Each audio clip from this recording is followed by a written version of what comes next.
Kabanata 21 Mga bagong landas ng Dragon Claw, Water at Fire Wrist Guards. Pagkatapos ng ebolusyon ng Dragon Claw, naramdaman ni Luyu ang hindi pa nagagawang dami ng power surge sa kanyang katawan. Ang kanyang mga braso ay parang matutulis na kuko ng isang higanteng dragon, natatakpan ng kaliskis at kumikislap na may malamig na kislap. Ang kanyang pares ng mga kuko ay mas matalas at mas mahaba kaysa dati. Ikinaway ni Luyu ang kanyang kanang braso at hinampas ang isang malaking bato sa tagiliran. Sa isang malakas na kaluskos, ang malaking bato ay sumabog sa hindi mabilang na mga piraso. Ang pagtaas ng kanyang lakas sa pag-atake ay masyadong nakakatakot. Tuwang-tuwa si Luyu at mabilis na binuksan ang kanyang attribute panel. Pag-atake, 230. Bilis, 150. Kalusugan, 300. Mana, 150. Depensa, 200. Tuldok. Tiningnan ni Luyu ang interface at labis na nasasabik. Ang kanyang mga katangian ay tumaas ng husto. Sa mahigit 200 attack power, sapat na ang attack value na ito para agad niyang mapatay ang isang baguhan na boss.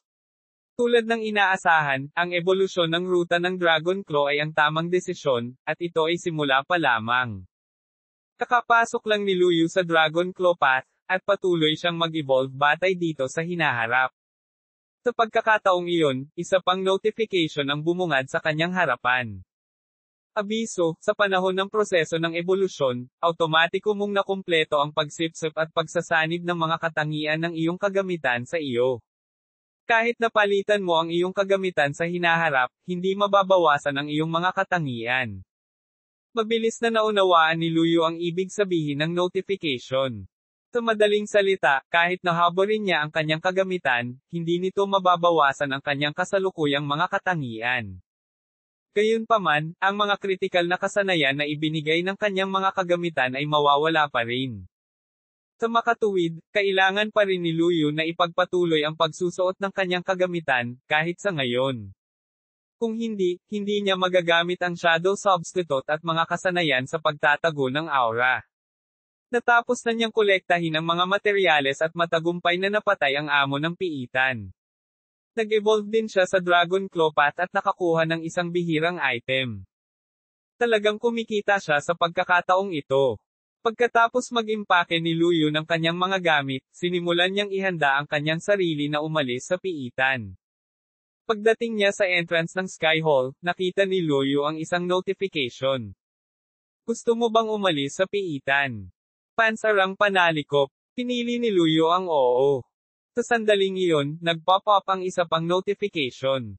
Pinabati kita sa pagkumpleto ng isang dangerous level dungeon. Achievement, first clear sa isang dangerous level dungeon. Pansarang panalikop. Nakuha ang gantimpala sa tagumpay. Gusto mo bang buksan ito?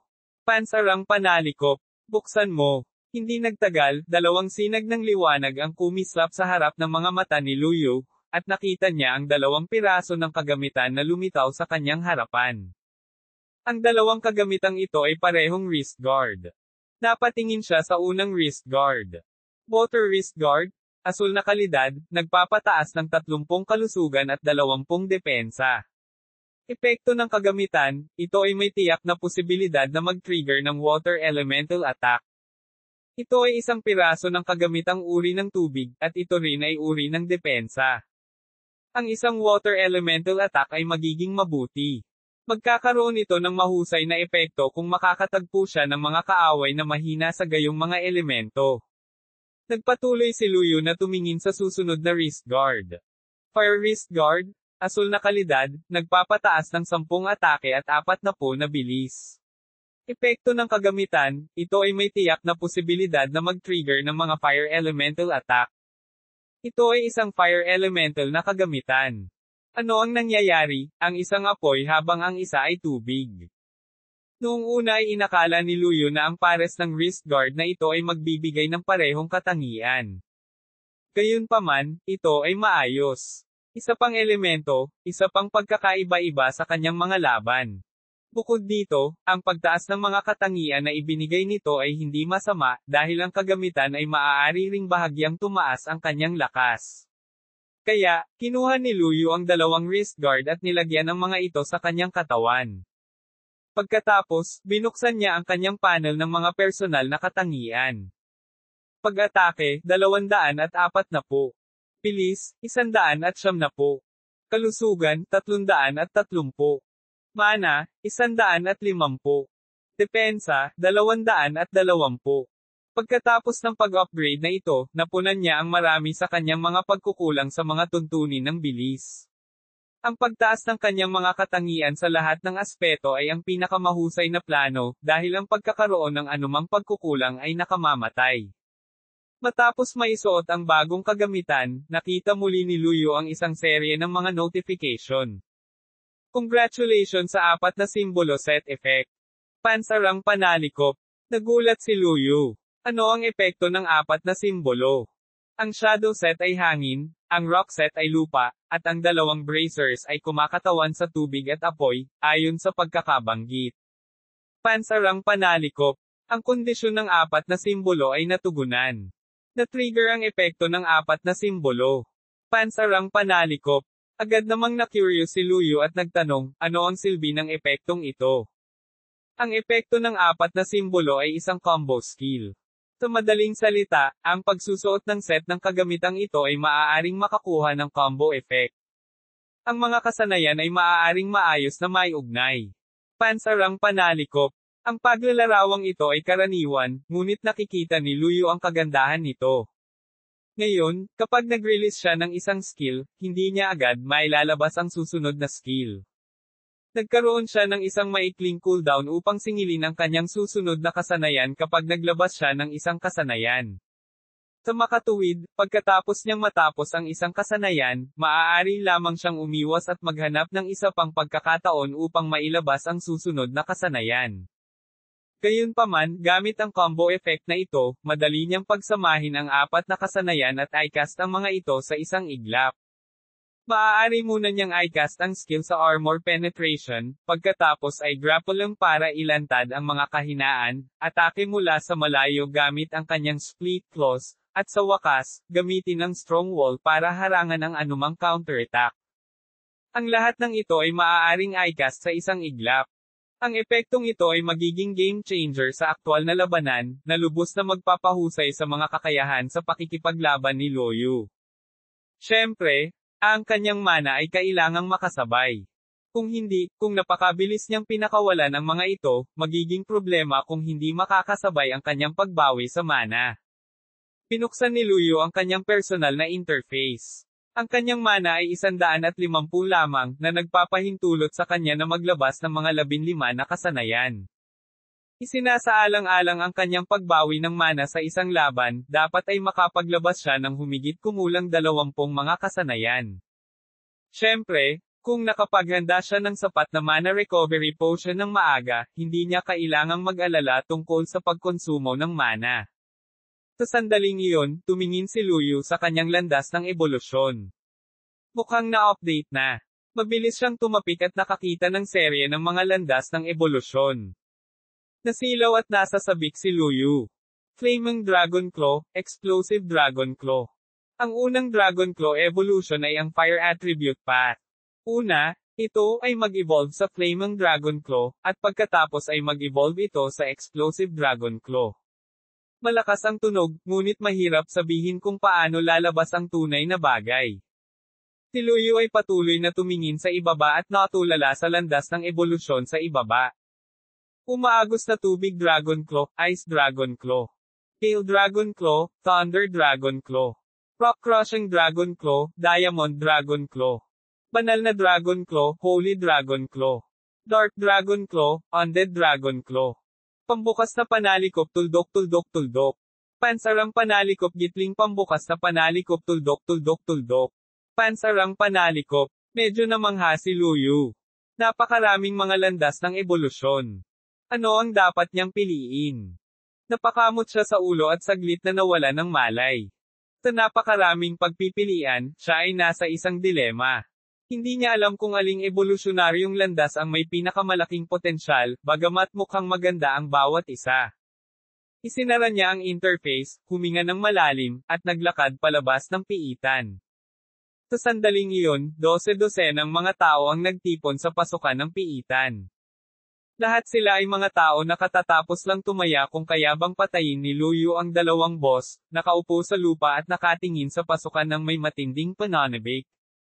Sa tingin ba ninyo ay mamamatay si Luyu kung hindi niya mapapatay ang amo?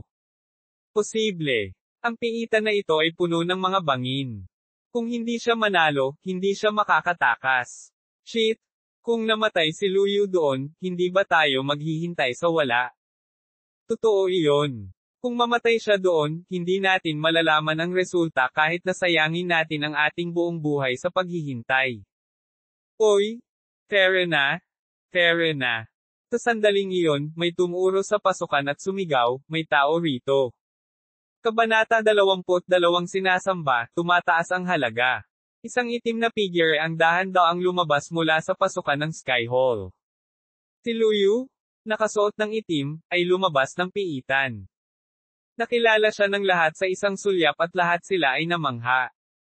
Lumabas siya sa piitan. Mr. Luyu, nilinis mo ba ito?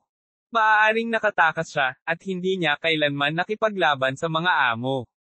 Maraming tao ang tumataya na hindi mananalo si Luyu, kaya umaasa sila na ang sagot ay nakatakas si Luyu. Gayunpaman, sa pangalawang pag-iisip, ang pagtakas mula sa dalawang amo ay hindi isang bagay na magagawa ng isang ordinaryong tao. Lahat ay tuwang-tuwa na tumingin kay Luyu, naghihintay na marinig ang kanyang sagot. Tumingin si Luyu sa lahat at mahinahong sumagot, napatay ko na ang dalawang amo. Wala ng mga amo sa piitan ngayon, at lahat ay maaaring pumasok. Nang marinig iyon, malakas na naghiyawan ang ilang tao, kontemporaryong romansa. Kelye? Magiging mayaman ako. Tuldok tuldok tuldok tuldok tuldok tuldok. Si Luyu talaga ang pumatay sa mga amo. Hindi ako nagkamali sa paghusga sa kanya. Buti na lang, tumaya ako sayo. Yumayaman na ako. Ang ilang mga tao ay labis na nasasabik, habang ang ibang grupo ng mga tao ay nalungkot. Gayunpaman, mabilis silang nanimbalik ang kanilang espiritu, kahit na nawalan sila ng pera. Ngayong ligtas na silang makapasok sa piitan, matagumpay nilang makumplito ang kanilang paghahanap. Ito ay hindi isang masamang kalakalan. Nilampasan ni Luyu ang karamihan at umalis sa lugar. Napatingin ang lahat sa silwete ni Luyu at bumaantong hininga. Ang taong ito, si Luyu, ay tiyak na magiging isang malaking shot sa hinaharap. Hindi ba obvious? Bagaman alam namin na ang kanyang pangalan ay Luyu, napakaraming tao din ang pinangalan ng Luyu. Hindi namin alam kung sino ang partikular na Luyu na ito. Nakasuot siya ng itim. Hindi ko masabi. Bakit hindi natin baguhin ang paraan ng pakikipag-usap natin sa kanya? Alalahanin natin ang big shot na ito sa hinaharap. Oo naman, magaling akong magbigay ng mga palayaw. Uwi, nakabalik na si Luyu sa Riverdale City. Matapos magpahinga ng isang gabi, bumalik siya sa black market. Pagdating niya sa bakana ng black market, naramdaman ni Luyu ang kakaibang tingin ng mga tao doon. Tila nakatitig sila kay Luyu. Naramdaman ni Luyu na kakaiba ito, ngunit pumasok pa rin siya. Gayunpaman, agad niyang nakuha ang atensyon ng lahat nang tumuntong siya sa black market. Si Luyu ay lubos na natulala. Nakasuot siya ng itim, kaya bakit siya nakakaakit ng hindi gustong atensyon? Sa sandaling iyon, isang magandang dalaga ang tumakbo sa harap ni Luyu at tumingin kay Luyu ng may pagsamba. Wow! Dapat erebus ka. Sobrang hinahangaan kita.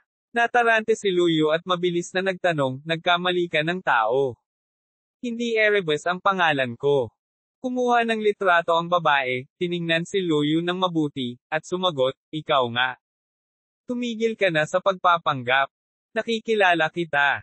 Walang magawang umiling si Luyu at nagpatuloy sa paglalakad.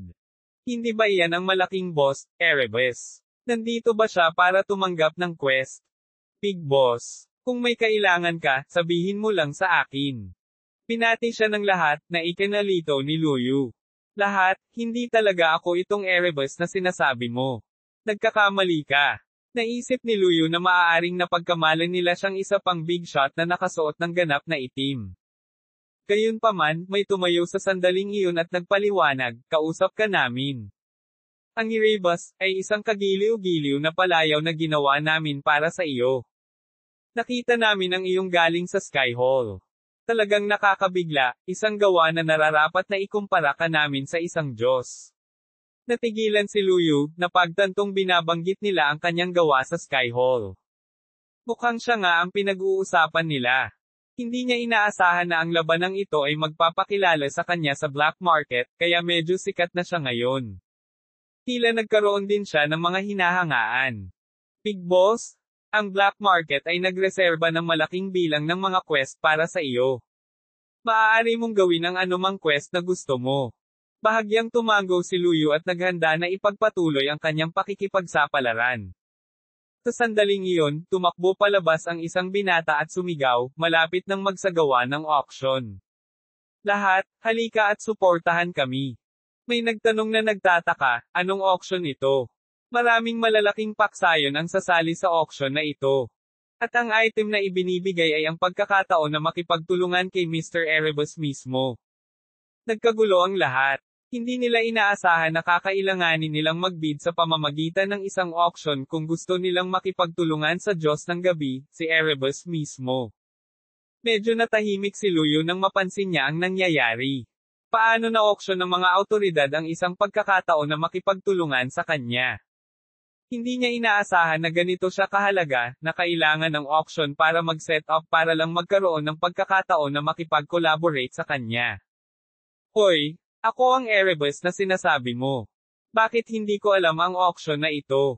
You're auctioning an opportunity to cooperate with me, right? As the party involved, wala ba akong karapatang malaman kung ano ang nangyayari? Tanong ni Luyu, medyo malungkot. Tumingin ang taong iyon kay Luyu at nagmamadaling tumakbo na may nakakahiyang ngiti. Lord Erebus, sorry talaga. Hindi ko alam na nandito ka. Si Miss Chinya talaga ang nag-organisa ng auction.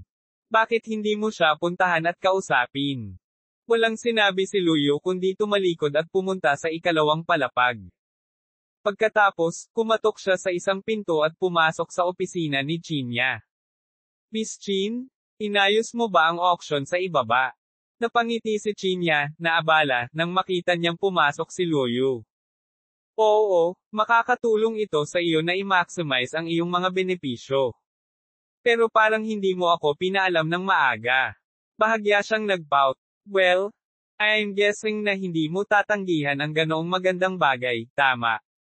Umupo si Luyu sa harap niya. Sige, dahil nagsimula na ang auction, hindi ko ito tatanggihan. Itinulak ni Chinya ang isang display sa mesa patungo kay Luyu. May mga camera dito. Maaari mong tingnan ang auction na nagaganap. Tumingin si Luyu sa screen at napagtanto na ang entablado para sa auction ay naayos na, at lahat ng mga kalahok ay dumating na. Nagsimula ang auction ng napakabilis, at ang mga tao ay nagsimulang magbid ng tuloy-tuloy. Ang mga presyo ay nagpunta mula 50,000 hanggang 100,000 hanggang 150,000 at patuloy na tumaas. Sa maikling panahon, ang presyo ay umabot sa 500,000. Medyo nagulat si Luyu, ngunit sa pag-iisip, ang kanyang nagawa ay tiyak na nagkakahalaga ng 500,000. Pagkatapos, pumasok ang isang lalaking nasa katanghaliang gulang na nakasuot ng itim na suit na may marangal na ugali. Nang makita ni Chinya ang taong ito, agad na napukaw ang kanyang interes. Hindi ko inaasahan na ang auction na ito ay maakit ang taong ito. Nang makita kung gaano siya kasabik, nagtanong si Luyu, sino siya? Ito si Huyan, isang miyembro ng Pavilion of Heavenly Secrets. At ang Pavilion of Heavenly Secrets ay isa sa mga nangungunang ahensya ng panegtik sa buong rehiyon ng Sola. Para maakit ang ahensyang ito na dumalo sa iyong auction, siguradong kaakit-akit ka. Hindi na nagsalita pa si Luyu at patuloy na tumingin sa screen. Agad na itinaas ni Huyan ang kanyang panel at sumigaw, nag-aalok ako ng gold skillstone tablet. At ito ay isang deposito lamang. Nang sabihin ang mga salitang ito, tumahimik ang buong venue. Ang isang gold skillstone tablet ay higit pa sa inaalok ng sinuman. Pagkatapos ng bid na ito, wala nang nagtaas ng kanilang panel. Ang nanalo sa auction ay walang iba kundi ang Pavilion of Heavenly Secrets. Nagtataka si Luyu kung bakit interesado sa kanya ang Pavilion of Heavenly Secrets. Gayun din, ano ang isang Gold Skill Stone Tablet? Kabanata 23 Auction, Pavilion of Heavenly Secrets. Nang kumilos si Huyan ng Pavilion of Heavenly Secrets, walang nagpatuloy sa pagbid. Pagkatapos ng 3 kumpirmasyon, pinatunayan ng auctioneer na ang nanalo sa auction ay si Huyan. Ang nanalo sa auction na ito ay si Mr. Huyan ng Pavilion of Heavenly Secrets. Susunod, bigyan natin ng palakpakan si Mr. Huyan. Dumadagandong ang palakpakan. Si Huyan ay may ilang prestihiyo sa karamihan bilang miyembro ng Pavilion of Heavenly Secrets. Tumayo ang lahat at binati si Huyan ng may paggalang. Hindi sila gaanong pinansin ni Huyan. Dumiretso siya sa ikalawang palapag at naglakad patungo sa opisina ni Chinya. Sa sandaling iyon, nakaupo si Luyu sa tapat ng Chinya sa opisina, inilabas ang 50 white spirit flowers. Natapos ko na ang nakaraang paghahanap. Pinilang silang lahat ni Chinya, ngumiti, at sinabing, not bad. Ibinigay ko na ang lahat. Ililipat ko kaagad ang 100,000 sa iyong account. Bahagyang tumango si Luyu. Mayroon siyang kabuuang 160,000 bucks, kasama ang bagong natanggap na 100,000. Itinulak ang pinto ng opisina, at pumasok si Huyan. Tuldok tuldok tuldok tuldok tuldok tuldok. Miss Chin, nanalo ako sa auction. Nakangiti niyang sinabi ito at pagkatapos ay nakita niya si Luyu. Siya, si Erebus. Mabilis na sumagot si Chinya. Oo, siya si Erebus. Ang tunay niyang pangalan ay Luyu. Tumingin si Huyan kay Luyu at seryosong nagtanong, Mr. Erebus, ang Golden Skillstone Tablet ay deposito lamang para sa pagkakataong makipagtulungan sa iyo. Kung magtatrabaho ka sa amin sa hinaharap, mas marami ang darating. So, willing ka bang magtrabaho sa akin? Alam ni Huyan na si Chinya ang nag-organisa ng auction na ito, kaya kailangan pa niyang hanapin ang opinyon ni Luyu. Nag-isip sandali si Luyu. Ang pagkakataong ito na makatrabaho si Huyan ay nagkaroon ng maraming benepisyo para sa kanya. Ads by Pub Future. Ang Pavilion of Heavenly Secrets ay isa sa mga nangungunang ahensya ng Panektik. Mayroon silang impormasyon upang ma-access ang lahat ng uri ng mga bihirang kayamanan sa ligaw. Kung makakagawa siya ng relasyon sa pavilion, maganda iyon. Bukod dito, ang gantimpala ay gwapo. Iba talaga ang isang Golden Skill Tablet.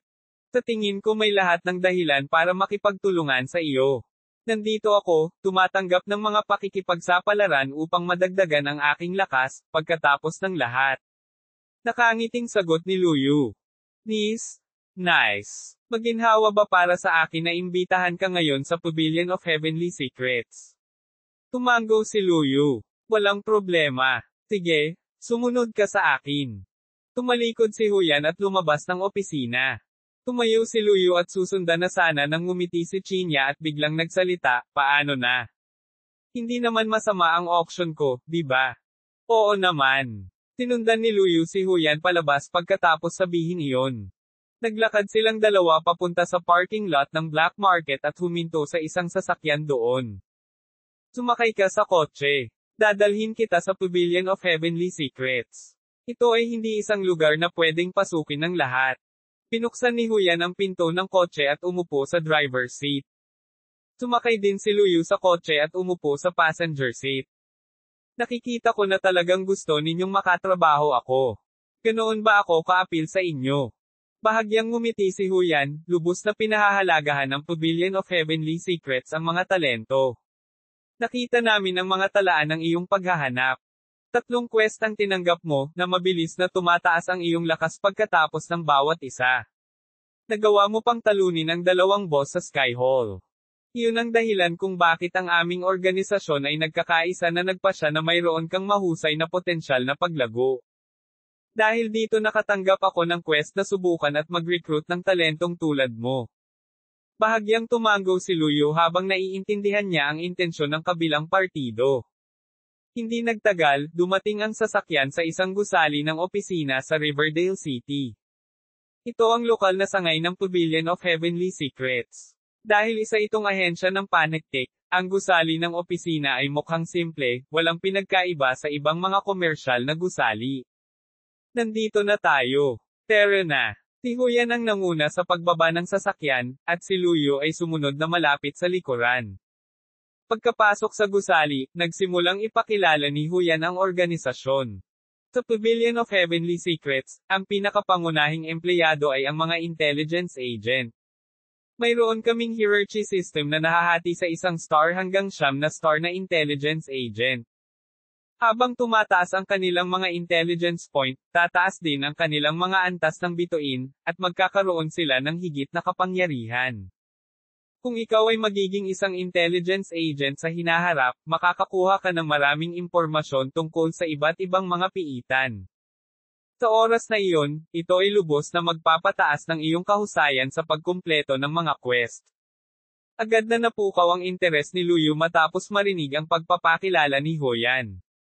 Ang pagsali sa organisasyong ito ay tiyak na malaking tulong sa kanyang paglilinang sa hinaharap. Kahit na ang pambihirang katalinuhan lamang ay malaking tulong sa kanya. Dinala ni Huyan si Luyo sa pasukan ng intelligence room. Dito nakaimbak ang lahat ng impormasyong nakolekta ng mga ahente ng Panactic. Maaari mong tingnan ang ilang pangunahing kaalaman sa loob doon. Bahagyang tumango si Luyo. Dinala ni Huyan si Luyo sa quest center. Tulad ng black market, maaari din tayong tumanggap ng mga quest dito. Ngunit hindi ito kasing limitasyon ng black market. Ang mga inimbitahan lamang ang may karapatang tumanggap ng mga quest.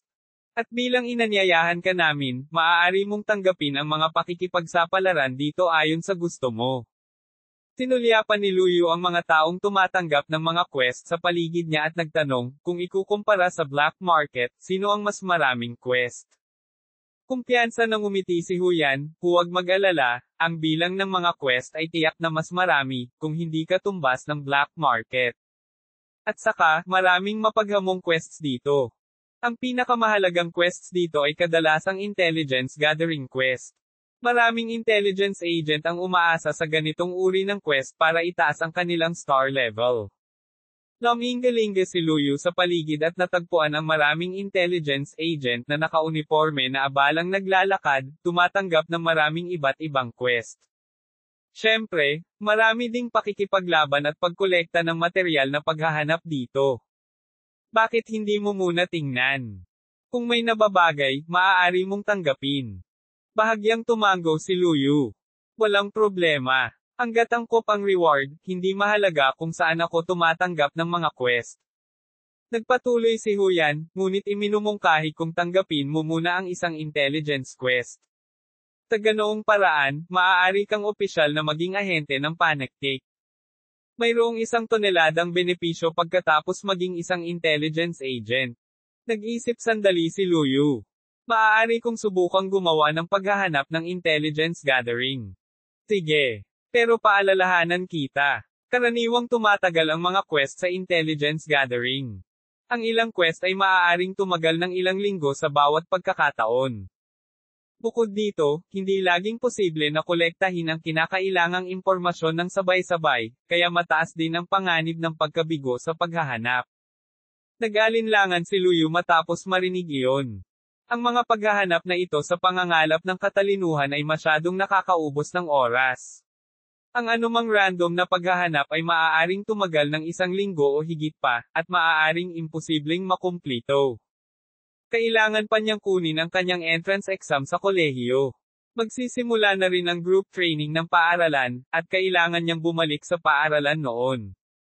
Kung gagawa siya ng intelligence quest ngayon, tiyak na wala siyang sapat na oras. Mr. Hu, malamang na hindi ako makakatanggap ng anumang intelligence quest sa ngayon. Naguguluhan si Huyan. Bakit? Dahil kailangan ko pang maghanda para sa aking pagsusulit sa pasukan sa kolehiyo at malapit na magsisimula ang sesyon ng pagsasanay sa grupo ng paaralan, wala na akong oras para sumali sa isang quest. Si Huyan ay natigilan ng ilang sandali matapos marinig ang tugon ni Luyo. Pagkatapos, hindi makapaniwalang tanong niya, nabanggit mo na kukuha ka ng entrance exam sa kolehiyo. Talaga? Estudyante ka pa ba? Laking gulat ni Huyan. Hindi niya inaasahan na ang isang taong nakamit ang mga kahangahangang tagumpay na ito ay isang estudyante pa rin, what a fearless henyo. Kabanata 24 na Gold Skill, Uppercut.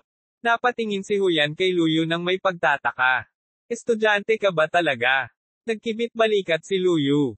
Kailangan ko bang magsinungaling tungkol dito? Tinapo ni Huyan ang kanyang noo at nagpakawala ng mahabang hininga. Napagtanto niyang may nakilala siyang henyo. Talagang nakakatakot ang talento ng taong Erebus na ito. Nakahinga siya ng maluwag. Mukhang tama ang desisyon niya sa auction. Pagkatapos, ipinakita niya ang isang napakatalino ng ngiti. Mr. Erebus, sumunod ka sa akin. Dadalhin kita para kunin ang Golden Skillstone Tablet. Walang ibang salita, sinundan siya ni Luyu. Tinala ni Huyan si Luyu sa isang sinaunang batong pinto. Ang isang futuristic scanner ay hindi inaasahang na-install sa makapal at mabigat na pinto ng bato. Matapos suriin si Huyan, nagsimulang bumukas ang mabigat na pintong bato. Pagkatapos, isang maningning na gininto ang liwanag ang lumabas sa silid. Pumasok ka at pumili ng skill na gusto mo. Pumasok si Luyu, at unti-unting naglaho ang gininto ang liwanag. Tuldok tuldok tuldok tuldok tuldok tuldok. Pagkapasok, nakita ni Luyu na ang kanyang paligid ay matataas na display cabinet. Sa loob ng mga cabinet ay may lahat ng uri ng mga tabletang kasanayan, at bawat isa ay gawa sa ginto.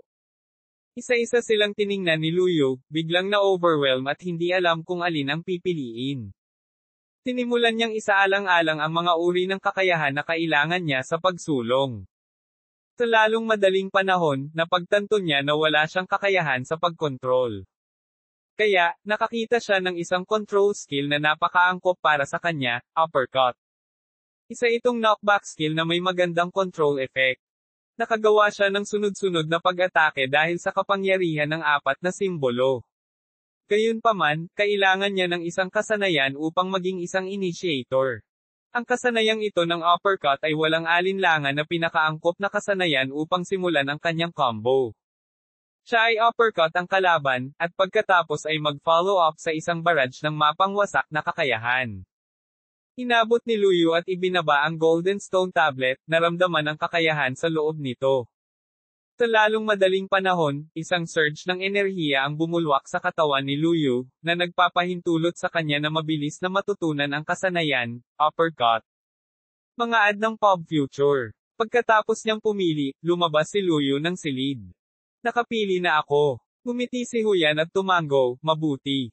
Kung gayon, ano ang susunod mong plano? Gusto mo bang tumanggap ng isang quest? Umiling si Luyu, napakatagal ko nang gawin ang mga nakaraang quest.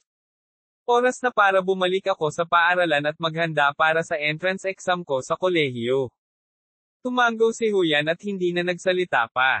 Bilang resulta ng kanyang mabilis na paglaki ng lakas, huminto si Luyu sa mga bagong quest. Kailangan niyang masanay sa bago niyang lakas at sanayin ang kanyang mga combo. Umalis si Luyu sa Pavilion of Heavenly Secrets pagkatapos magpaalam kay Huyan. Pagka-uwi, sinimulan muli ni Luyu ang kanyang mga combo. Si Luyu ay mayroon na ngayong ilang epektibong kombinasyon ng mga kasanayan sa kanyang pagtatapon pagkatapos malaman ang bagong kakayahan na ito. Sa mga sumunod na araw, nag-practice siya ng kanyang mga combo at naging pamilyar sa nabuong Dragon Claw. Tinagtagal, natapos na ang huling linggo ng oras ng pagsasanay. Nagtipon-tipon sa paaralan ang mga mag-aaral ng class 2 at naghintay sa utos ng kanilang homeroom teacher. Magulo ang classroom gaya ng dati. Pagpasok ng homeroom teacher, tuluyang tumahimik ang ingay. Mga mag-aaral, magsisimula na ang pagsusulit sa pasukan sa kolehiyo. Naniniwala ako na ang lahat ay kinakabahan. Ang pagsusulit sa pasukan sa kolehiyo ay hindi nagaganapin pagkatapos ng huling linggo ng pagsasanay. Ang pagsusulit ay opisyal na magsisimula sa hapon. Ang mga mag-aaral ay agad na nagsimulang mag-usap sa kanilang mga sarili matapos itong mabanggit. Anong nangyayari? Magsisimula na. Hindi ko masasabi na handa pa ako. Masyadong mabilis, pero okay pa rin. Habang tumatagal, mas lalakas ang mga may magandang talento. Kung hawak mo man ito ngayon o mamaya ay hindi dapat magkaroon ng malaking pagkakaiba. Matapos itong ipahayag ng homeroom teacher, nagsimulang ibahagi ng mga estudyante ang kanilang mga resulta ng pagsasanay. Pagkatapos pumasok sa isang piitan sa unang pagkakataon 2 araw na ang nakalipas, natakot ako. Masyadong nakakatakot na makasama ang mga mabangis na hayop na iyon. Isang beses din akong bumaba sa piitan. Dahil ang aking aktwal na kakayahan sa pakikipaglaban ay mababawasan ng husto kung hindi ako papasok sa piitan, mukhang katangahan na huwag gawin iyon. Hey! I specialize in defense. Ang depensa ko ay nasa 70s ngayon.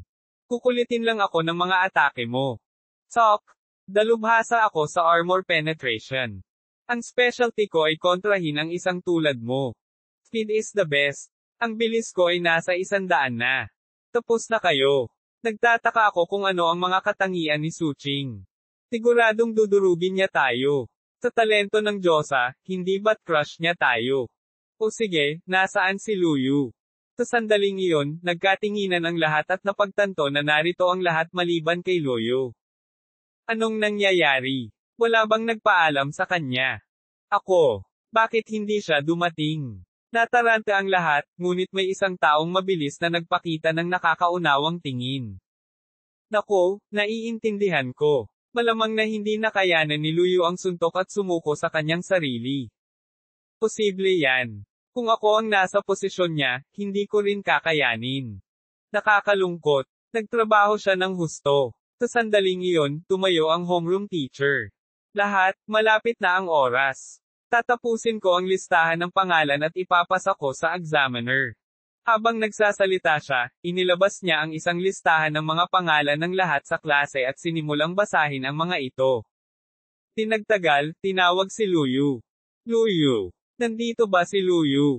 May tinanong ang homeroom teacher, at walang magawa siyang umiling. Mukhang sumuko na si Luyu. Dahil iyon ang kaso, itatawid ko ang kanyang pangalan.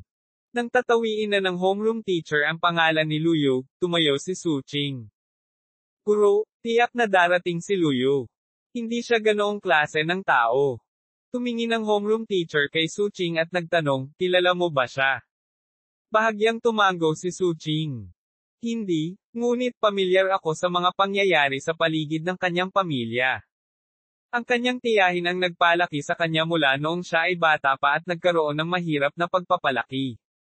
Dahil ang kanyang tiyahin ay may sakit, ang buong pamilya ay umaasa kay Luyu upang suportahan sila sa pananalapi. Si Luyu ay isang napakamatulungin na tao. Dahil sa kanyang mga kalagayan, hindi siya susuko. Nananalig siya kay Luyu dahil alam niyang patuloy itong lalaban para sa kanyang tiyahin. Kung hindi, nabigo siya na mabuhay ayon sa kanyang paglaki. Nang masaksihan ng homeroom teacher ni Suching ang kanyang matatag na paninindigan, tumango siya para sa kapakanan ng kanyang reputasyon bilang isang nangungunang estudyante. Okay, maghihintay ako ng kaunti pa. Natahimik ang lahat at nagsimulang maghintay ng tahimik.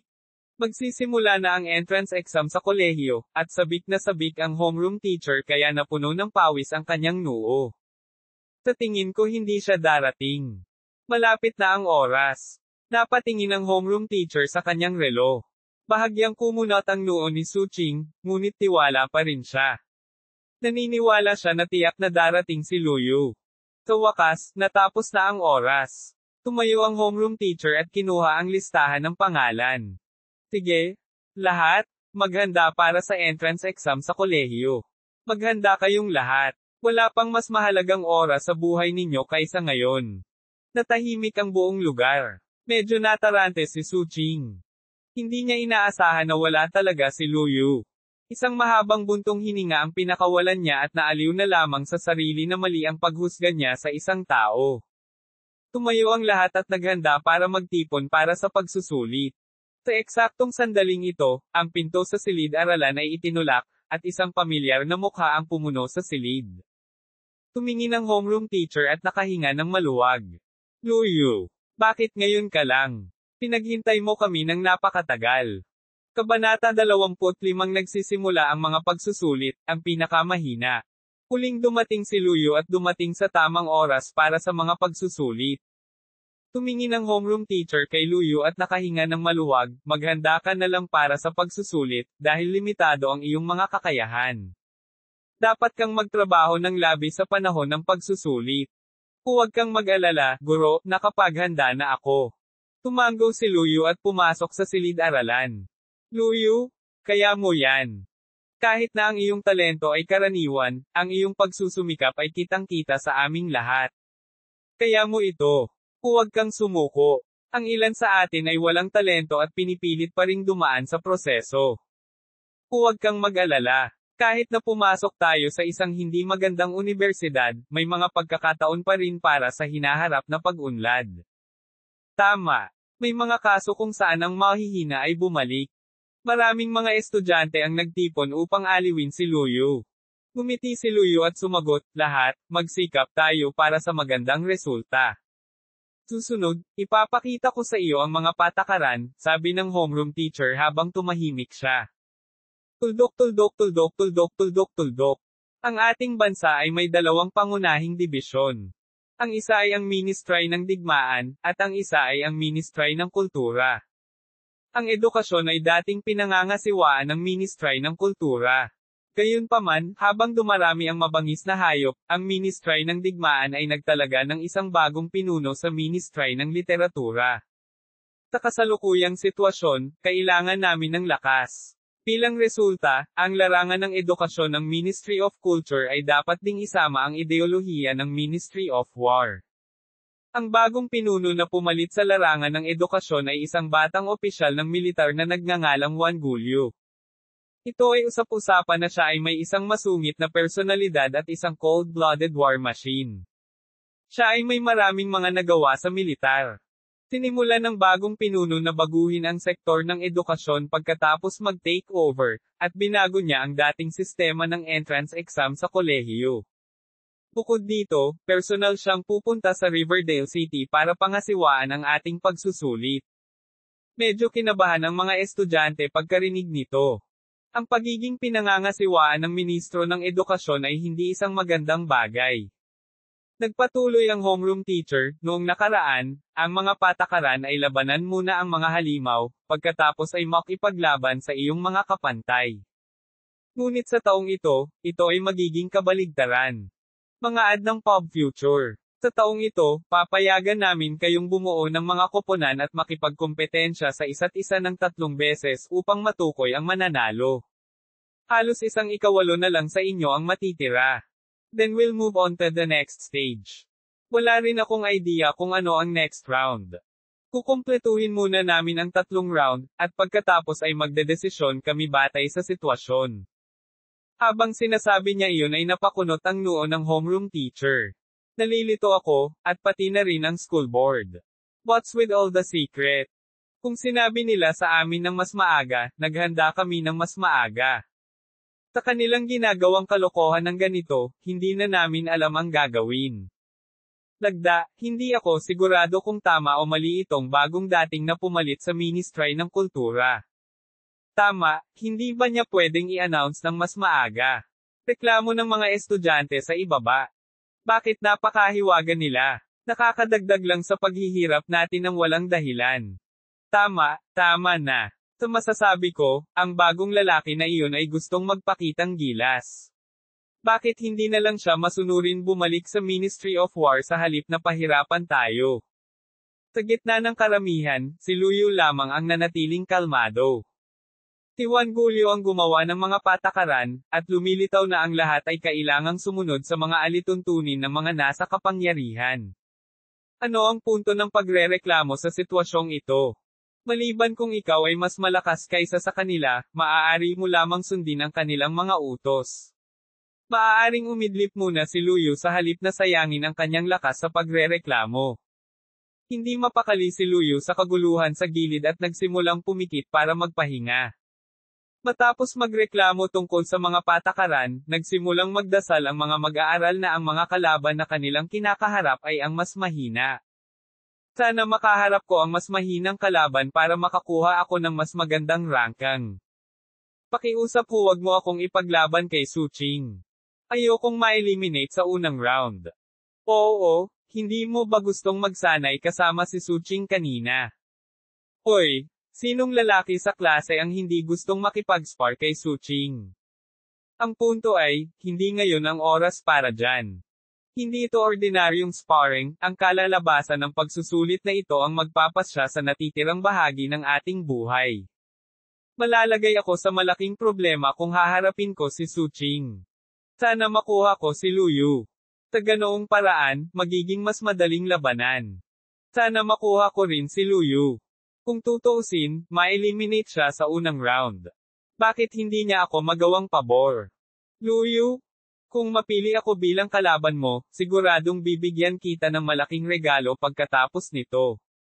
Sabi ng taong iyon habang excited na nakatingin kay Lu Yu. Medyo nakaramdam ng inis si Lu Yu. Dati ay hindi pa siya nakakabuo ng team kasama ang kanyang mga kaklase, kaya walang nakakaalam sa kanyang kasalukuyang husay. Gayunpaman, walang planong sabihin si Lu Yu. Kung tutuusin, walang maniniwala sa kanya. Ang mga taong ito ay natural na makikita ang pagkakaiba kapag nagsimula ang labanan. Tumingin si Lu Yu kay Su Qing, at medyo na-curious siya. Ano ang kasalukuyang mga katangian ni Su Qing? Pag-atake, 140.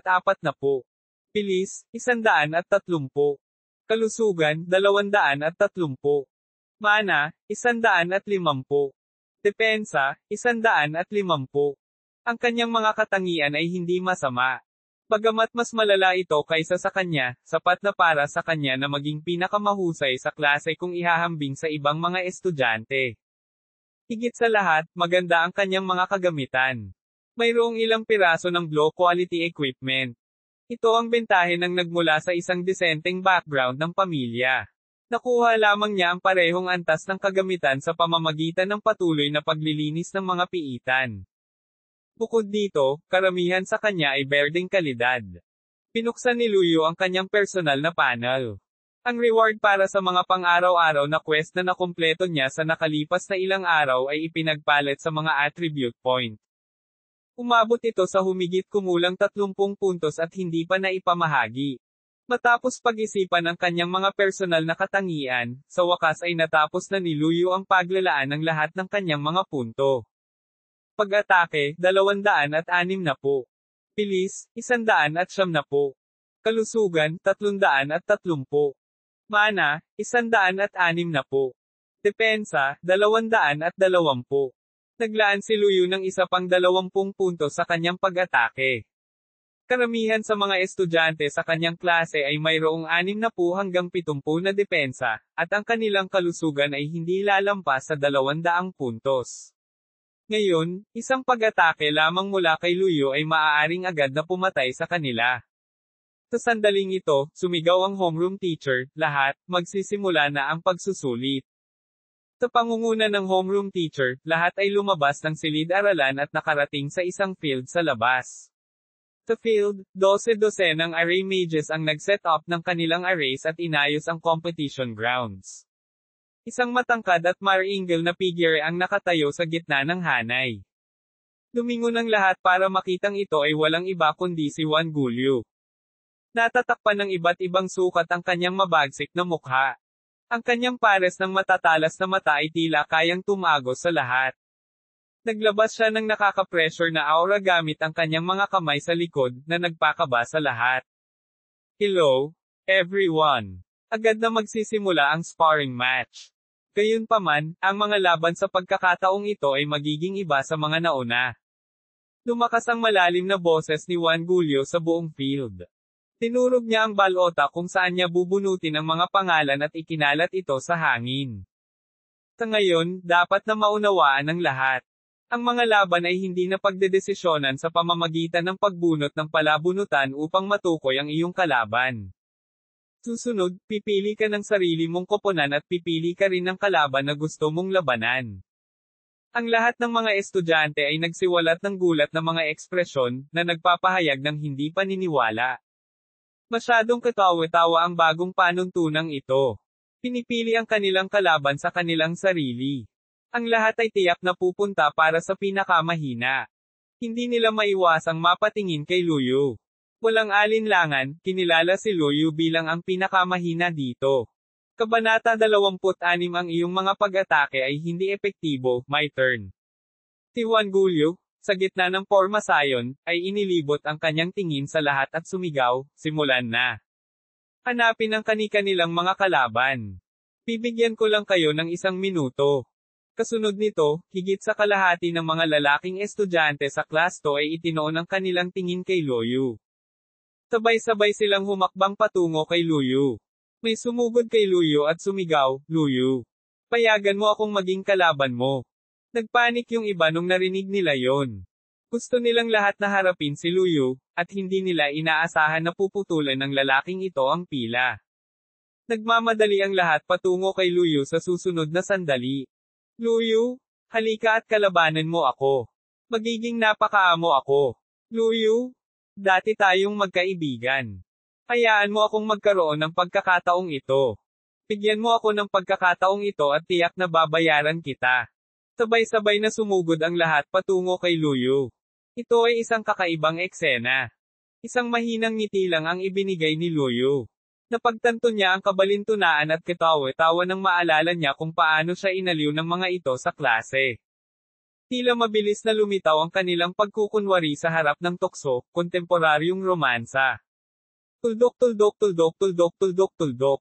Sa sandaling iyon, dumating sa harap ni Luyu ang isa sa mga estudyanteng mabilis ang paa. "Ako ang unang dumating. Ako ang kalaban ni Luyu. Huli ka na." Lumingon ang taong iyon at buong pagmamalaking ibinalita ito. Siya ay may tiwala na ang kanyang ranggo ng laban ay mabilis na tataas ng 1 antas. Nang makita iyon ng lahat, napatigil silang lahat, puno ng panghihinayang ang kanilang mga mukha.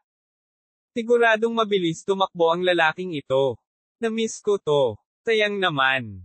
Puntong hininga, sana ang kalaban ko ay isang wimp na tulad ni Luyu." Ads by Pop Future. Pakiusap, huwag akong makipag-away kay Suching, pakiusap. Gayun din ang presidente ng klase, mayroon siyang talento sa antas ng B.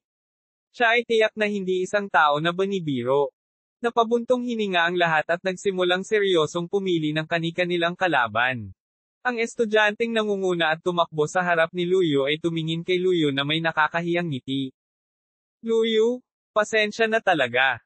Pangarap ko simula pa noong bata pa ako ay makapunta sa isang disenteng unibersidad ng Awakeners." Tumawa lang si Luyu. Ang pangarap ng lalaking ito ay malapit ng masira, ngunit siya ay nagsasaya pa rin. Ang mga tao sa paligid ni Luyu at ang taong iyon ay nakatingin sa kanila.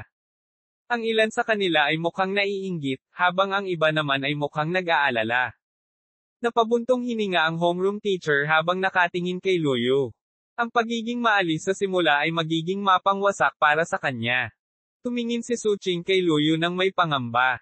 Kung maalis siya sa unang round, wala siyang pagkakataong makapasok sa isang masamang unibersidad. Napatingin si Suching sa homeroom teacher. Gusto niyang makiusap sa homeroom teacher na baguhin ang kalaban ni Luyu, kahit na manalo lang ito sa unang round. Gayunpaman, alam niya sa kanyang puso na sa personal na pangangasiwa ni Juan Gulio sa pagsusuri, hindi niya papayagang masira ang mga panuntunang itinatag niya. Ginamit ni Luyu ang Eye of Truth para seryosong tingnan ang kalaban sa kanyang harapan at makuha ang kanyang mga katangian. Kay Heng. Pag-atake, 70. Bilis, 160. Kalusugan, 130. Mana, 120. Depensa, 70. Sa lahat ng attributes niya, ang bilis niya lang tingnan. Ito rin ang dahilan kung bakit siya nangunguna sa iba. Ipinagpatuloy ni Luyu ang pagbabasa at nakita niya ang kanyang talento. Lightning Spirit, Sea-level Talent, isang katawan na nababalot ng kidlat, na nagbibigay ng mabilis na bilis ng paggalaw. Dahil mababa ang kanyang mga katangian, sa kabila ng talento sa antas ng C, tiyak na itinuturing siyang karaniwan. Kahit na ang kanyang pinakanamumukod-tanging katangian, ang bilis, ay mas mababa sa Luyu. Ang kanyang mga estatistika ng pag-atake at pagtatanggol ay mas katawa-tawa. Ang kanyang mga pag-atake ay hindi man lang makalusot sa mga depensa ni Luyu. Kung si Kay Heng ay walang paraan upang masira ang kanyang mga depensa, hindi mahalaga kahit na tumayo si Luyu doon at hayaan si Kay Heng na saktan siya. Tumingin sa kanya si Luyu at sinabing, "Nangangarap kang makapag-aral sa isang magandang unibersidad, ngunit gusto mo akong gamitin bilang isang stepping stone. Pagkatapos, nagkamali ka ng desisyon. Ang iyong desisyon ay sisira sa iyong mga pagkakataon na makapasok sa isang unibersidad. Nagulat ang lahat sa sinabi ni Luyu. Si Kaiheng ay may C-level na talento at napakasipag na tao. Siya ay nanatili at nagsanay sa training ground ng paaralan mula umaga hanggang gabi. Paano masasabi ng isang taong may pinakamababang talento sa F-level ang ganoong bagay? Napangiti si Kaiheng. Are you kidding me? Saan nanggagaling ang confidence mo? Hinikayat pa siya ni Luyu. May pag-asa pa. Mas mabuting humanap ka ng iba kung gusto mong manalo. Kung hindi, matatalo ka. Ito ang ultimatum na inilabas ni Luyu. Tumawa si Kaiheng nang marinig niya ito. Marunong ka talagang magpatawa, hahaha. Sino dito ang hindi nakakaalam na ikaw ang may pinakamasamang talento sa F-level? Kahit nahayaan kitang magsanay sa loob ng isa pang buwan, hindi ka magiging katapat ko sa pinakamahina mong talento. Ngayon, sinasabi mo pa rin ang mga ganyan, kahit nasa ganoong posisyon. Nako, naiintindihan ko. You're trying to keep your cool one more time bago kita gawing tanga. Hindi ko masasabing sinisisi kita. Nakikiramay ako sa sitwasyon mo. Sa sumunod na sandali, kumaluskos sa kuryente ang bumubuga sa katawan ni Kaiheng. Si Luyu ay masyadong tamad na sumagot. Kung ang batang ito na nauna sa kanya ay hindi pahalagahan ang kanyang huling pagkakataon, kung gayon si Luyu ay hindi maaaring managot sa susunod na nangyari. Sige, dahil iyon ang kaso, matatalo kita ng walang paghihirap. Sinabi ni Luyu. Tumigil ka na sa pagpapanggap. Sigaw ni Kaiheng. Kumalas siya at sumugod kay Luyu sa napakabilis na bilis, nag-iwan ng mga after images sa likod niya. Nahanap ng ibang mga estudyante ang kanilang mga kalaban at nagsimula na rin ang kanilang mga laban. Si Luyu, sa kabilang banda, ay ganap na nakatayo. Hindi niya sinubukang iwasan o ipagtanggol ang sarili. Hakbang ng flash shadow. Ulalas ni Kaiheng. Pagkatapos nito, mag-iiwan siya ng dagdag na after image sa tuwing bumibilis siya, na ginagawang imposible para sa iba na makilala ang totoong siya. Gayunpaman, sa opinyon ni Luyu, ito ay isang normal na bilis lamang. Kaya mo bang makisabay sa bilis ko? Mayabang na nagyabang si Kaiheng. Masasabi mo ba kung sino sa atin ang tunay na ako? Hindi mahalaga, paglalaroan kita ng higit pa at hahayaan kang harapin ang katotohanan. Kasunod nito, direkta niyang sinisingil si Luyu, na nagsasabing, haha, at kasinungalingan iyon. Pagod na akong makipagsabayan sa komedya ng labanan na ito. Itinaas niya ang kanyang mga kamao at ibinato iyon sa dibdib ni Luyu pagkatapos ng malakas na tawa. Nanatiling hindi gumagalaw si Luyu, hindi man lang nag-abala na tingnan ng taong nasa harapan niya. Bang! Wham! Slam! Pagkatapos ng sunod-sunod na mahinang hampas ng malakas, ang una ay mayabang na si Kaiheng ay nagtaas ng ulo at tumingin kay Luyu na nanlalaki ang mga mata. Nagulat siya nang makita niya ang kalmado at maayos na kilos ni Luyu. Anong nangyayari? Ang mga atake ko, bakit wala silang ginagawa? Akala niya ay nag-hallucinate siya at mabilis na ibinaba muli ang kanyang mga kamao, tinutukan ng tiyan ni Luyu. Kalmadong inilagay ni Luyu ang kanyang mga kamay sa kanyang likuran. Humihingal si Kaiheng pagkatapos ng sunod-sunod na pag-atake. Natigilan siya nang tumangala siya kay Luyu. Ang katawan ni Luyu ay kasing tigas ng bakal. Kahit anong hampas niya, hindi ito epektibo. Hindi niya napigilan ang sarili sa paglunok. Napagtanto niya na ang depensa ni Luyu ay mas mataas kaysa sa kanyang kapangyarihan sa pag-atake. Ngunit, imposible iyon. Tumingin si Luyu sa takot na si Kaiheng at mahinahong nagtanong, tapos ka na ba? My turn. Kabanata 27 B-level talent, Blood Vampire. Nagulat si Kaiheng sa sinabi ni Luyu. Nagmamadali siyang umatras, naglagay ng distansya sa pagitan niya at ni Luyu. Damn it, bakit hindi gumagana ang mga pag-atake ko? Matapos mag-isip ng ilang sandali, inaliw niya ang sarili, dapat ay nakatuon ka sa pagtatanggol. Dapat ganoon ang kaso. Kung ganoon ang kaso, dapat ay mahina ka sa ibang aspeto. Ang iyong pag-atake, bilis, at kalusugan ay tiyak na mas malala kaysa sa akin. Kung ganoon ang kaso, dahan-dahan kong sisirain ang depensa mo. Si Kaiheng ay muling nagpahayag ng kumpiyansa na ekspresyon. Naniniwala siya na maaari niyang dahan-dahang aalisin ang depensa ni Luyu sa kanyang mabilis na bilis. Sa sandaling iyon, ang figure ni Luyu ay biglang kumurap at nawala. Swish! Sa isang iglap, dumating si Luyu bago si Kaiheng. Nanlaki ang mga mata ni Kaiheng habang pinagmamasdan si Luyu na biglang sumulpot sa kanyang harapan. Nakanganga ang bibig niya. Ang bilis ni Luyu ay mas mabilis kaysa sa kanya. Tuldok tuldok tuldok tuldok tuldok tuldok. Itinaas ni Luyu ang kanyang kanang kamay, at ang kanyang buong braso ay naging isang dragon claw. Ang mga kalamnan sa kanyang braso ay lumawak ng paputok na may mga kaliskis na nakausli. Ang 5 matutulis na kuko ay umungol, at ang kanilang matutulis na dulo ay malamig na kumikinang. Napatulala si Kaiheng sa kanyang nakikita. Paano na-classify ang isang mukhang mabangis na Dragon Claw bilang ang pinakamahinang talento sa F-level, Claw Attack? Napalunok siya at nagmamadaling nagpaliwanag, "Bro, I'm sorry.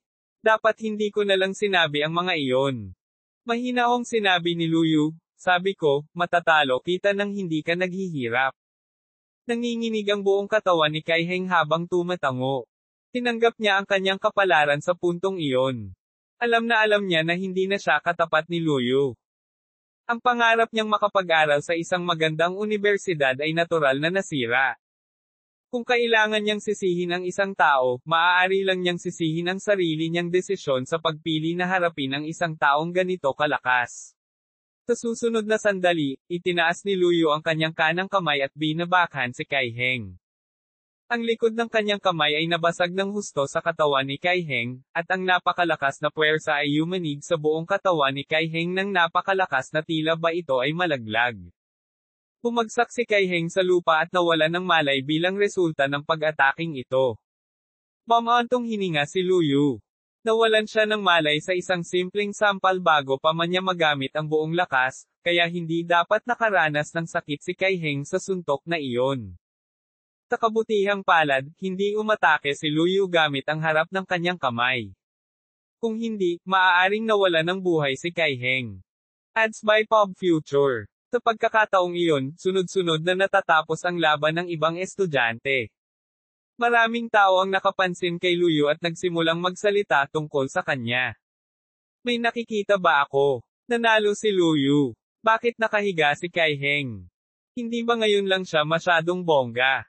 Dugong impyerno, hindi man lang niya makukuha ang pagkakataon kapag iniabot ito sa kanya sa isang pilak na pinggan. Nandito ba ang lalaking ito para magbiro? Ano nga ba ang lakas ni Luyu? Kapag si Kaiheng ay talagang walang kalaban-laban para sa kanya. Hindi tama iyan. Hindi ba si Luyu ang may pinakamahinang talento? Nahuhulog ang lahat sa malalim na pag-iisip. Sa lalong madaling panahon, may gumawa ng matapang na hula. Naaalala ko si Kaiheng na may magandang relasyon kay Luyu noong siya ay nasa paaralan. Tama, madalas silang lumabas para magtrabaho ng magkasama. I see. Pwede bang?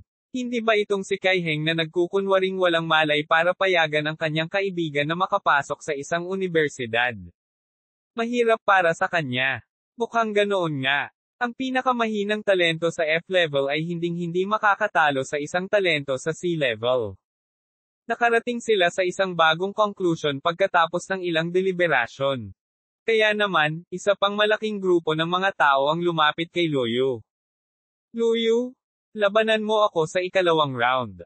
Let's compete. Hindi ako naniniwalang natalo mo talaga si Kaiheng. Luyu, hayaan mong makita ko ang iyong tunay na lakas. Lumapit ang lahat at sinubukang kunin si Luyu na labanan sila. Sa sandaling iyon, isang mayabang na boses ang nakakuha ng atensyon ng lahat. Lahat, umalis ka. Hayaan mo akong labanan siya sa susunod.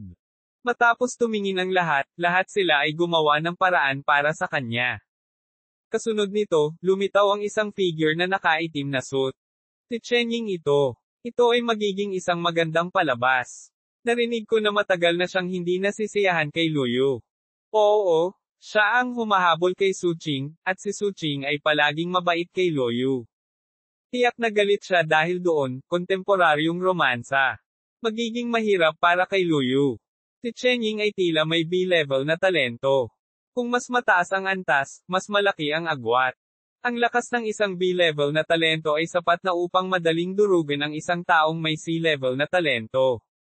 Kung ganoon nga, hindi ba mas mapapahamak si Luyu sa kanyang talento sa F-level?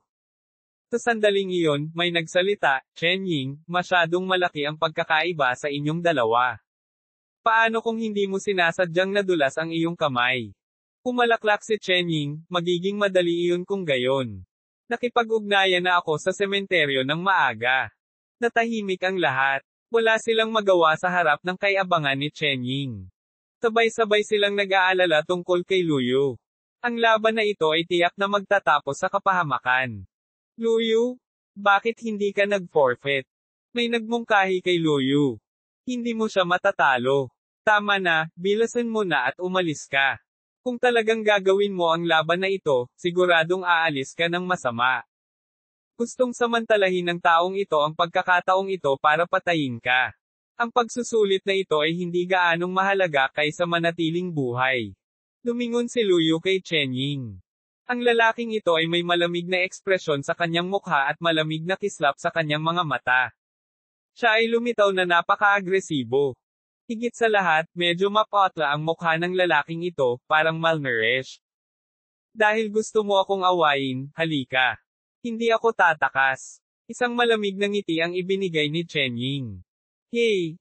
Ang lakas ng loob mo, pero pagsisisihan mo. Tumigas ang kapaligiran. Nagkatitigan ang magkabilang panig, ni hindi nagbibigay daan sa isa't isa. Isinaaktibo ni Luyu ang kanyang Eye of Truth at tumingin kay Chen Ying. Mabilis niyang natanggap ang impormasyon ni Chen Ying. Chen Ying. Talento, Blood Vampire, B-level.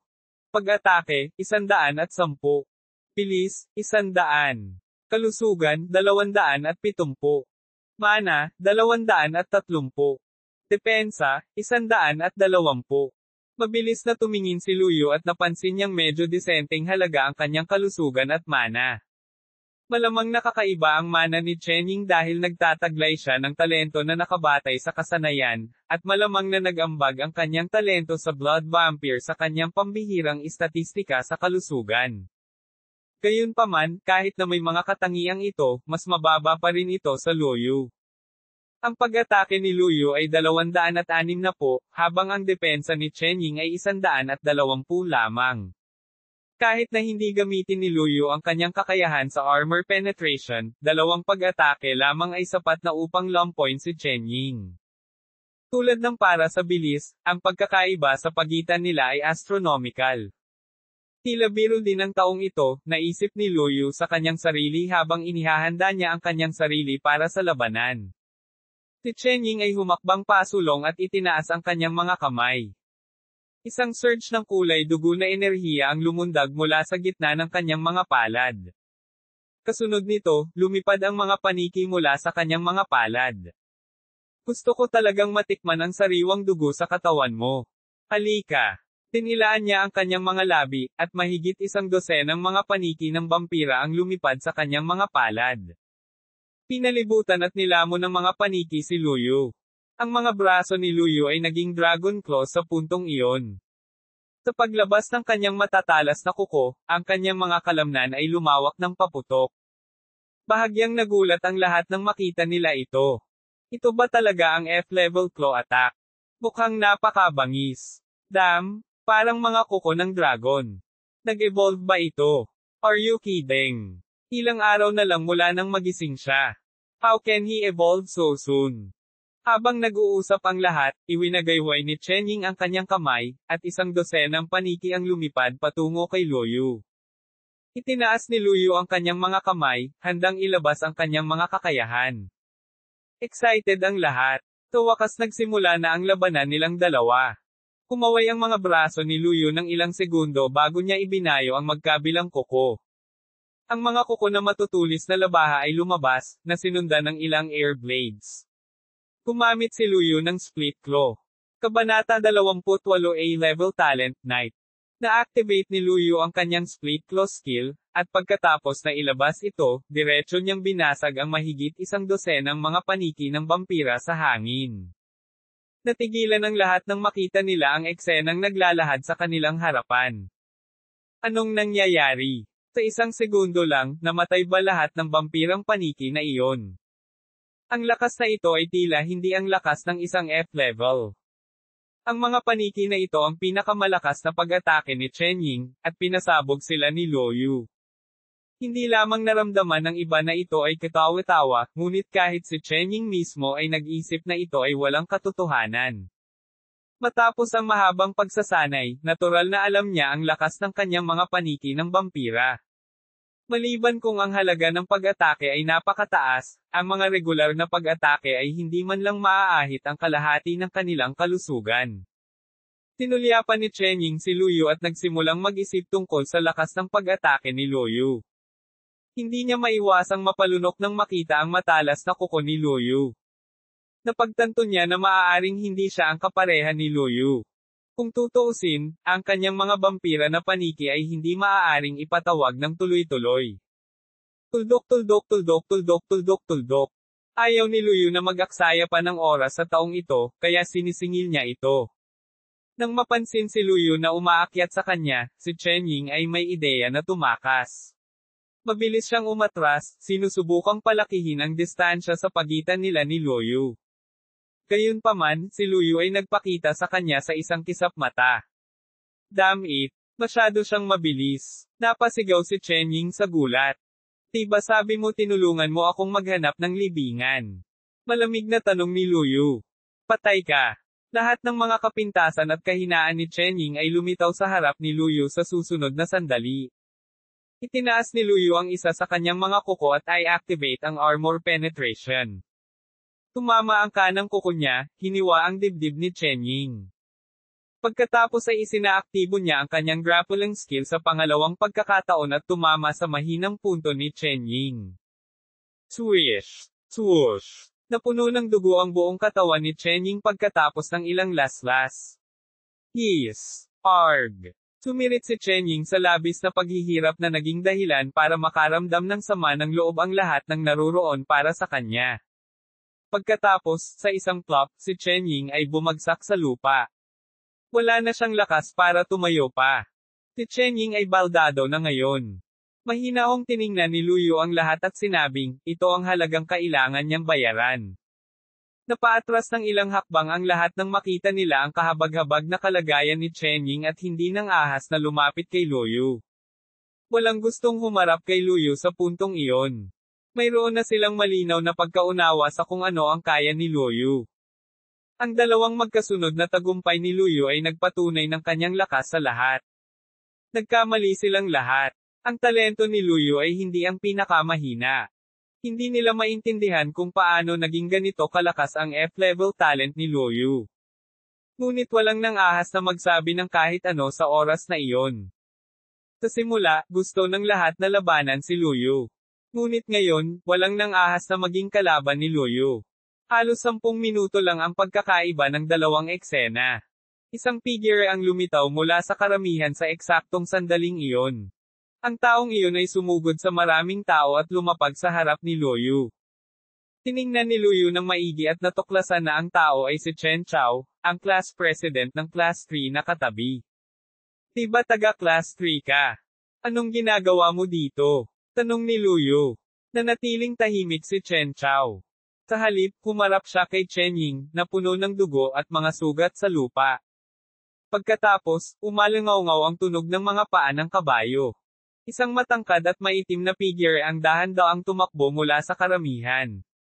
Itinaas ng isang itim na kabayong lalaki ang ulo nito at ibinuga ang dibdib nito.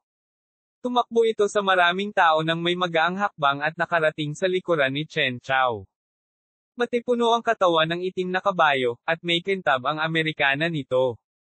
Masasabi ng lahat na ito ay isang malakas na kabayo sa pamamagitan lamang ng pagtingin dito. Nang makita ng lahat ang itim na kabayong lalaki, lahat sila ay medyo nagulat.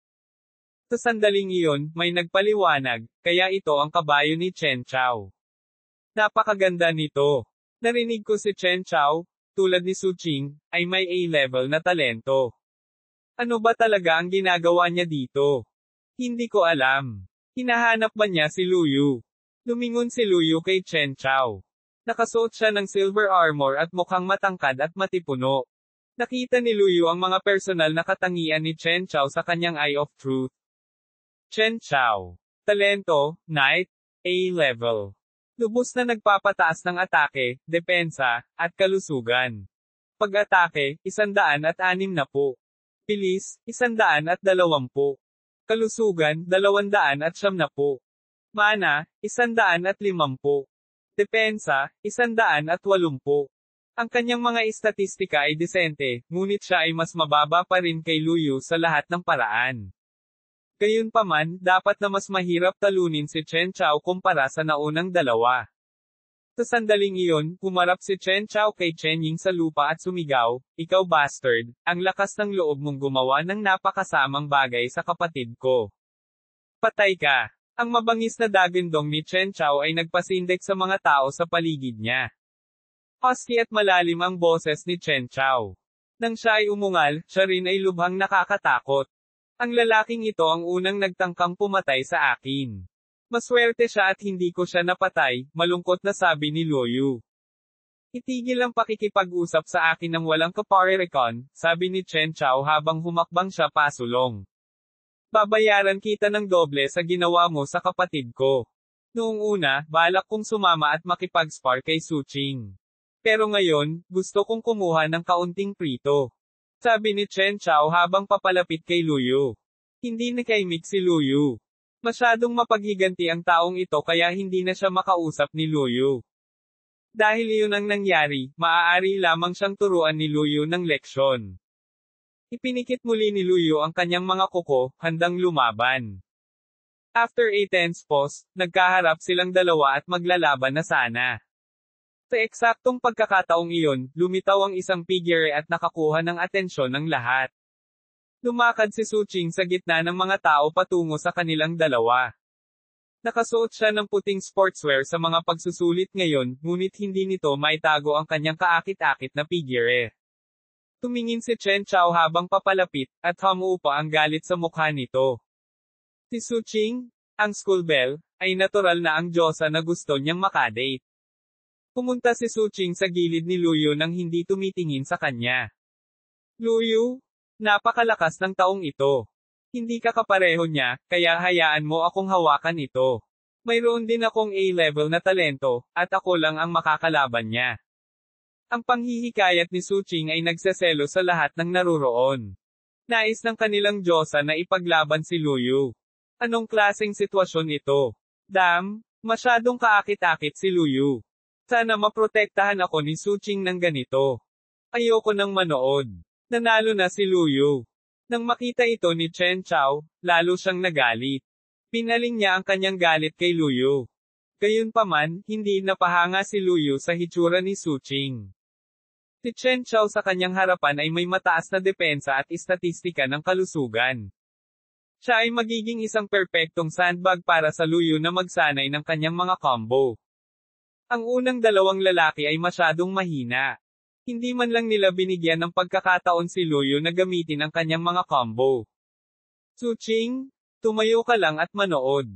Hayaan mo akong hawakan ang taong ito. Bahagyang kumunat ang noo ni Su Qing. Ganyan ka ba talaga ka-confident? Paano kung may mangyari na hindi inaasahan? Mahina akong ngumiti si Luyu. Walang ganoong mangyayari. Manood ka na lang. Habang sinasabi niya iyon, naglakad si Luyu patungo kay Chen Chao. Nag-thumbs up ang mga nanunood kay Luyu. Hinahangaan nila siya mula sa kaibuturan ng kanilang mga puso. Ang mga nagising sa talentong F-level ay halos tiyak na hindi kailanman lalaban sa mga may talentong A-level sa buong buhay nila. Pinalibutan ng malaking pulutong sina Luyu at Chen Chao nang malapit na silang mag-away. Natapos na ng mga mag-aaral sa Class 2 at Class 3 ang kanilang mga laban at lumapit upang panoorin ang labanan. Kabanata 29 na Luyu, unang lugar, Night Spirit Horse. Nagsidatingan ang mga estudyante mula sa magkabilang klase, pinasigla ang lugar. Humarap si Luyu kay Chen Chao at sinabing, ang mga patakaran ng pagsusulit ay nangangailangan sa akin na sumang-ayon sa unang dalawang laban. Kung ako ay manalo, may opsyon akong tanggihan ang susunod na laban. At the same time, may karapatan akong pumili kung sino ang gusto kong ipaglaban. Tanong ni Chen Chao, nakasimangot, ibig mong sabihin tinatanggihan mo ang hamon ko. Duwag ka. Tumingin si Luyu sa likod ni Chen Chao sa itim na kabayo. Nakita ni Luyu ang mga katangian ng kabayo salamat sa Eye of Truth. Night Spirit Horse. Pag-atake, 40. Bilis, 700. Kalusugan, 930. Mana, 100. Depensa, 200. Bilang isang bundok, ang bilis at kalusugan nito ay medyo maganda. Ang kanyang mga paglalakbay sa hinaharap ay magiging mas madali at mas maginhawa kung maaari niyang kunin ang kabayong ito bilang kanyang sarili. Tuldok tuldok tuldok tuldok tuldok tuldok. Bagamat may mga kotse sa mundong ito, ang mga ito ay hindi gaanong mahalaga kaysa sa mga bihirang mount na ito. Naisip ni Luyu na napakaganda kung makukuha niya ang kabayong ito. Chen Chao? Kung gusto mo akong labanan, dapat kang tumaya. Makukuha ko ang iyong kabayo kapag nanalo ako. Nagdikit ang ngipin ni Chen Chao. Ang kabayong ito ay ang kanyang mahalagang pag-aari. Paano siya bumitaw ng ganoon kadali? Ngunit, sa pangalawang pag-iisip, hindi ba siya magkakaroon ng madaling panahon na talunin ang F-level talent na ito? Pumayag man siya, lumilitaw na walang aktwal na kahihinatnan. Walang problema, pero paano kung matalo ka? Tumawa si Luyu. Kung matatalo ako, hindi ka pa rin magpipigil. Di ba? Tama ka, hindi na ako makapaghintay na maging pile ka kapag natalo ka. Inisyon ni Chen Chao habang nakatingin sa sugatang si Chen Ying. Tumalikod na siya at sumakay sa kabayo pagkasabi nun. Natuwa ang lahat nang makitang mag-aaway na silang dalawa. Tara na.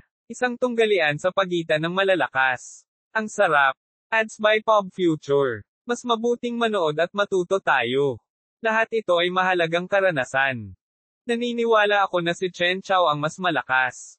Hindi ba ginising ni Luyu ang pinakamahinang talento? Tanong ng isang tao sa Class 3 na nagtataka.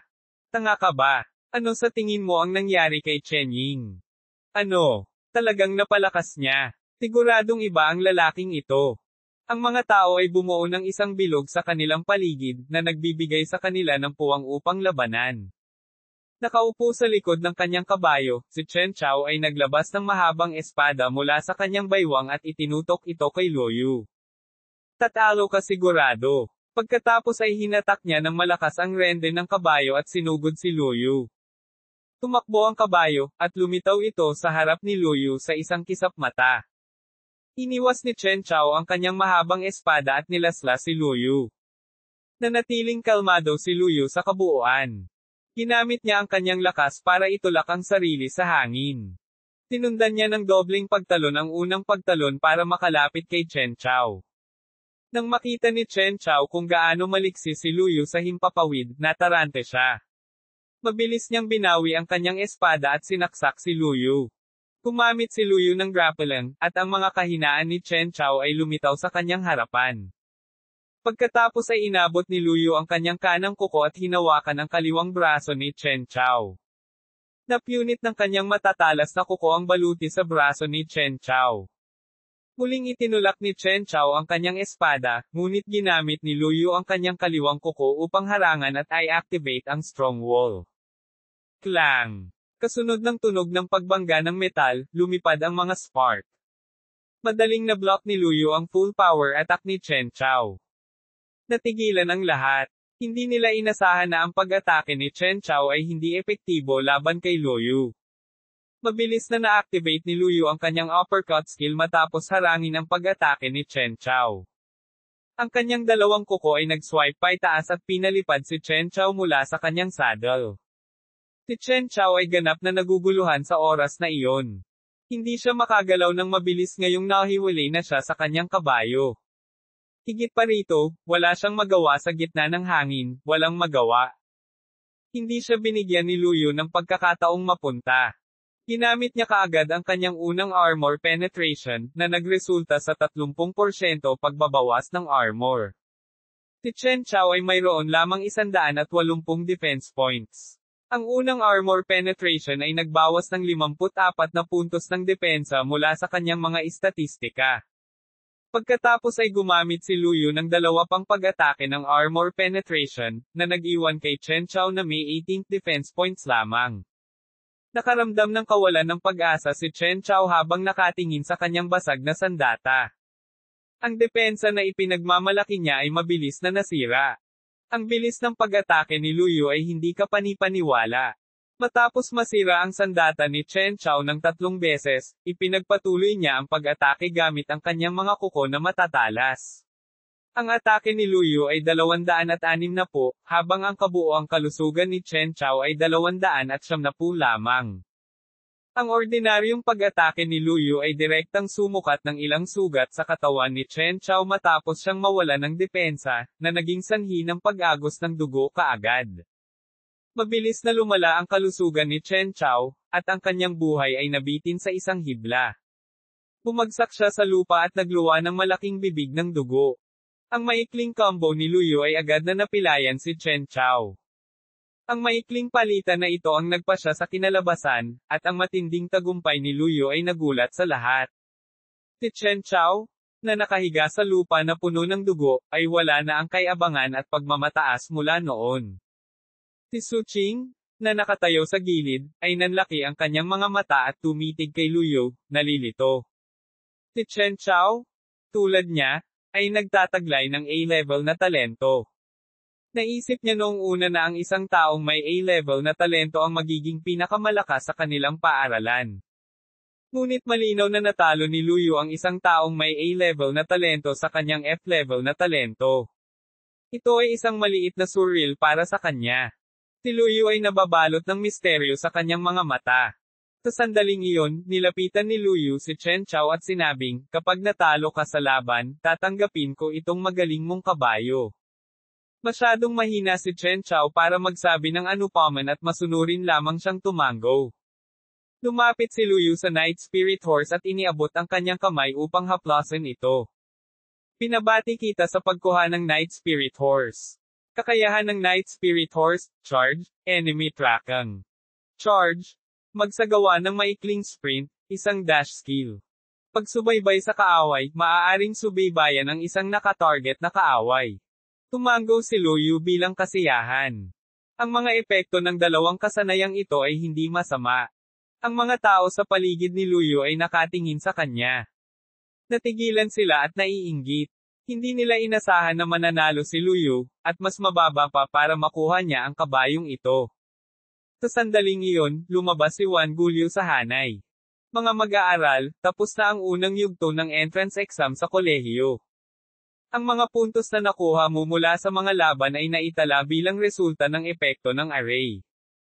Ang mga matatalo sa mga may mataas na talento ay makakakuha ng mas maraming puntos. Susunod, i-aanunsyo ko ang ranking ng mga puntos. Pagkatapos ay sinimula ni Wan Guliu na basahin ang nangungunang 50 ranggo, simula sa numero 50. Ang lahat ay binigyang pansin ng mabuti habang binabasa ni Wan Guliu ang mga pangalan. Inaasahan nila na ang kanilang pangalan ay kabilang sa mga nasa listahan. Pakilagay ang pangalan ko. Upang makapasok sa listahang ito, maaari kang pumili ng anumang unibersidad na gusto mo.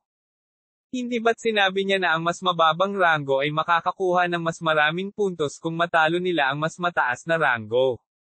Hindi ba't si Lu Yu? Tama iyan. Siguradong mataas ang puntos ni Lu Yu. Hindi ko pinangarap na si Lu Yu ang magiging dark horse ngayong taon. Pati ang homeroom teacher ay tulala pa rin. Hindi nagtagal, nagsimulang ipahayag ni Wan Guliu ang nangungunang 3. Ikatlong pwesto. Ikalawang lugar. Unang lugar, Lu Yu. Kabanata 30 mga kilalang unibersidad, nang akit sa kanya. Nang ipahayag ni Wan Guliu na si Lu Yu ang nakakuha ng unang pwesto, tumahimik ang buong silid. Akala nila ay mali nilang narinig ang mga resulta, ngunit pagkatapos maalala ang pagganap ni Lu Yu, napagtanto nilang hindi sila dapat nagulat. Ang lahat ng mga mag-aaral sa class to ay nagsimulang magsaya ng sama-sama. Ang galing ni Lu Yu.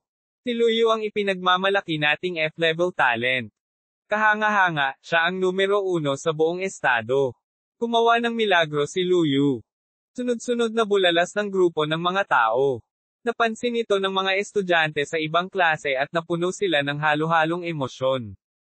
Ang katotohanan na ang nangungunang mag-aaral sa buong estado ay mula sa klase ng ibang tao ay hindi nagpasaya sa kanila. Sisimulan na natin ang halftime break para maghanda para sa ikalawang yugto ng pagsusulit. Sinabi ni Juan Julio matapos ipahayag ang mga ranggo. Pagkatapos niyang magsalita, itinigil ng mga array mages ang kanilang array formations at nagsimulang magpahinga. Habang naghihintay ng ikalawang yugto ng pagsusulit, bumalik ang mga estudyante sa kani-kanilang silid-aralan upang magpahinga. Bumalik din si Luyu sa kanyang klase at nagsimulang magpahinga. Tuldok tuldok tuldok tuldok tuldok tuldok. Maraming tao ang lumapit kay Luyu habang pabalik at nagtanong tungkol sa kanyang pagbuti ng lakas. Luyu, sabihin mo sa amin, paano ka naging malakas? Tama, hindi ako makapaniwala na ang isang talento sa antas ng F ay maaaring umunlad ng napakabilis. Mayroon ka bang anumang mga trick para sa amin? Naiintindihan ko na si Luyu ay nagmula sa isang pamilyang mababa ang kita, kaya hindi niya dapat kayang bumili ng magagandang kagamitan at potion. Talagang pambihira siyang napabuti ang kanyang lakas ng ganoon kabila sa gayong mahirap na mga kalagayan. C-level lang ako, pero mas mababa ang lakas ko sa F-level. Tiyak na kakaibang mundo ang kinaroroonan natin. Hindi sinagot ni Luyu ang kanilang tanong.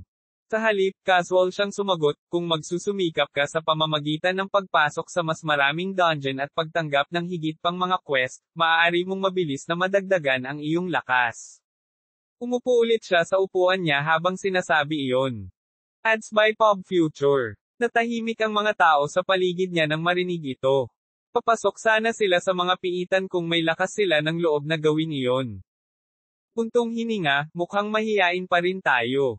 Kung magsasamantala tayo at pumasok sa mga piitan, baka madagdagan pa natin ang ating lakas ng kaunti. Bumantong hininga ang lahat at nagsimulang magpahinga ng tahimik, naghahanda para sa kanilang susunod na pagsusulit. Sa sandaling iyon, may nakaalam na hindi pa bumabalik ang homeroom teacher. Saan nagpunta ang guro? Hindi ko alam, baka busy siya. Gayunpaman, nang matapos silang mag-isip, nagmamadaling pumasok ang homeroom teacher. Luyu, sumama ka sa akin. Kumaway siya kay Luyu. Hindi nagtanong si Luyu. Tumayo siya at sumunod sa guro palabas. Teacher, saan mo ako dadalhin? Waiting area ng VIP room. May naghihintay sa'yo. Mabilis na humakbang ang homeroom teacher. Hindi nagtagal, nakarating sila sa isang VIP room na pinalamutian ng marangyang. May kabuuang 4 na nasa katanghaliang gulang na mga lalaki at babae na nakaupo sa silid. Parang scholar silang lahat. Nang makita ng 4 na pumasok si Luyu, tumayo silang lahat at naglakad patungo kay Luyu.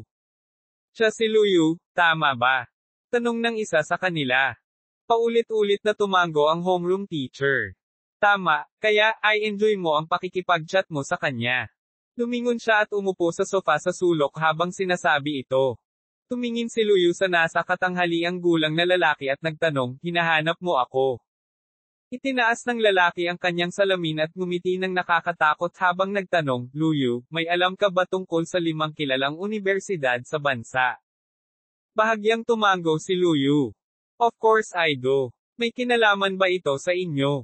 Siyempre, kami ang mga opisyal ng admission para sa mga unibersidad na iyon. Kung galing kayong lahat sa 5 prestihiyosong unibersidad na iyon, bakit 4 lang ang tao dito? Tanong ni Luyu. Isang awkward na ngiti ang ibinigay ng taong iyon. Ang Clanworth University ay ang numero 1 unibersidad ng bansa. Hindi nila, ayon sa tradisyon, ay nag-aayos para sa mga opisyal ng admission na maglakbay sa ibang mga estado at lungsod upang mag-recruit ng mga estudyante. Hello, ang pangalan ko ay Yan Cheng.